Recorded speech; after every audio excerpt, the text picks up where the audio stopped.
2002 সালের বিশেষ নিবিড় সংশোধন অনুশীলনের ভিত্তিতে প্রকাশিত পশ্চিমবঙ্গের ভোটার তালিকা নিয়ে অভিযোগের মুখে নির্বাচন কমিশন নতুন একটি তালিকা জারি করতে পারে।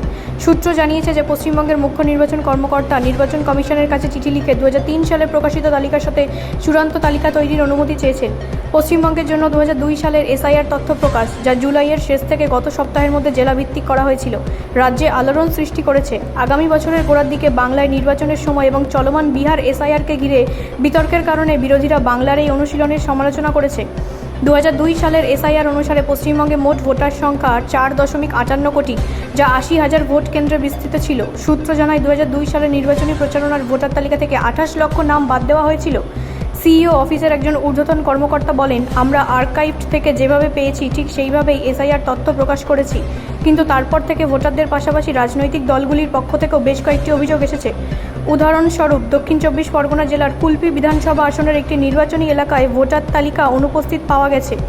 কর্মকর্তা স্বীকার করেছেন যে তাদের কাছে নির্বাচনী এলাকার একটিও বুথের তথ্য নেই।